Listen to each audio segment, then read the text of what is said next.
안녕하세요. 오늘 당신의 뇌 건강, 특히 치매 예방과 식단, 이 둘의 관계에 대한 아주 흥미로운 최신 연구 결과를 좀 깊이 파헤쳐 보려고 합니다. 이게 영양 건강 및 노화 저널이라고 여기에 실린 건데요. 영국 바이오뱅크 데이터를 썼더라고요. 네, 그래서 오늘 목표는 아주 명확합니다. 이 연구를 통해서 도대체 어떤 식단이 실제로 치매 위험을 낮추는지, 또 그 효과가 어느 정도인지, 당신이 꼭 알아야 할 그 핵심만 딱 짚어보는 거죠. 아시겠지만 국내 60세 이상 치매 환자가 벌써 100만 명 넘었다고 하고 계속 늘어날 전망이라니까요. 정말 중요한 정보가 될 겁니다. 자, 그럼 바로 시작해 볼까요? 이 연구, 진짜 규모가 크더라고요. 13만 명이 넘는 사람들을 그것도 평균 13.5년 동안이나 쭉 지켜봤어요. 네, 맞습니다.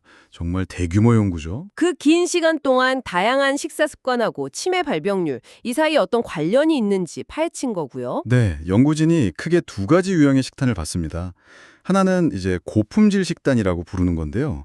여기에는 뭐 잘 아시는 지중해식 식단이라든지 아니면 마인드 식단 같은 것들이 포함돼요. 아, 마인드 식단이요? 그게 뭐의 약자인가요? 네, 그게 지중해식하고 대쉬 식단을 합쳐서 신경 퇴행을 늦추기 위해 만든 좀 뇌 건강에 특화된 식단이라고 보시면 됩니다. 이런 고품질 식단들은 다들 비슷해요. 채소, 과일, 견과류, 통곡물, 생선 이런 거 위주고요. 그러니까 항염증 또 항산화 효과가 있는 식물성 식품들이 중심이라는 거죠. 그리고 건강식품 점수 RFS나 대체 건강식이 지수 AHI 같은 다른 지표들도 봤는데 다 비슷한 경향이었어요. 그렇군요. 건강에 좋은 걸로 알려진 그런 식단들이네요. 네, 반면에 다른 한 축은 염증 시기 지수 EDI라는 걸 봤어요. 이건 이제 경험적 시기 염증 지수라고 하는데 좀 이름이 어렵죠? 네, 좀 어려운데요. 그게 뭔가요? 쉽게 말하면 몸에 염증을 좀 잘 일으키는 식단을 수치화한 거예요.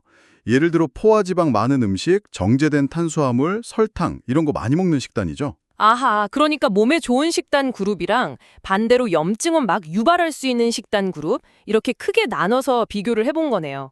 그래서요, 결과가 제일 궁금한데요. 어떤 차이가 있었나요? 네, 핵심 결과부터 딱 말씀드리면요. 역시나 고품질 식단을 잘 지킨 그룹은 치매 위험이 확연히 낮았습니다. 예를 들어서 그 마인드 식단 있잖아요. 이걸 가장 잘 따른 그룹은 그렇지 않은 그룹보다 치매 발병 위험이 최대 27%나 낮았어요. 27%요? 와. 네, 지중해식 식단도 만만치 않아요. 최대 21% 낮았고요. 다른 건강 식단 지표들 RFS나 AHI 같은 것들도 보니까 23%에서 많게는 28%까지 위험을 낮추는 효과가 있었어요. 와, 단순히 몸에 좋겠거니 하는 수준이 아니라 이게 정말 수치로 딱 보이니까 거의 3분의 1 가까이 위험을 줄일 수 있다는 거잖아요. 식단만으로요. 그렇죠. 굉장히 의미 있는 수치죠. 정말 놀라운데요. 근데 이게 다가 아닙니다. 동전의 양면처럼 그 염증 유발 식단의 위험성도 아주 뚜렷하게 나타났어요. 염증 시기 지수 EDI가 가장 높은 그룹, 그러니까 염증 유발 식품을 많이 먹는 사람들은요, 가장 적게 먹는 사람들보다 치매 위험이 무려 최대 30%나 높았습니다. 30%나요? 와. 이건 그냥 좋은 식단의 이점을 못 누리는 정도가 아니라 나쁜 식단이 적극적으로 뇌 건강을 해칠 수 있다. 이런 강력한 경고 같아요. 정확히 보셨습니다. 좋은 식단이 약간 뇌에 보호막을 쳐주는 거라면 염증성 식단은 그 보호막을 막 약하게 만드는 거죠. 그리고 또 흥미로운 점은 이게 치매 바로 전 단계 있잖아요. 경도인지장애? 아, 네네. 거기서도 똑같은 경향이 나타났다는 거예요. 그러니까 건강한 식단은 인지 기능이 눈에 띄게 나빠지기 그 전부터 이미 예방 효과를 발휘하고 있다는 뜻이죠. 와, 그럼 이게 뭐랄까, 장기적으로도 계속 효과가 있는 건가요? 예를 들어 10년 이상 꾸준히 실천했을 때도 이런 효과가 유지될지 궁금한데요. 그거 아주 좋은 질문입니다. 연구팀도 당연히 그걸 봤는데요. 추적 기간을 나눠서 분석을 했어요. 5년 미만, 5년에서 10년, 10년 이상 이렇게요. 보니까 10년이 안 되는 단기 관찰에서는요. 앞서 말씀드린 네 가지 건강 식단 모두 치매 위험 감소랑 뚜렷한 관련이 있었어요.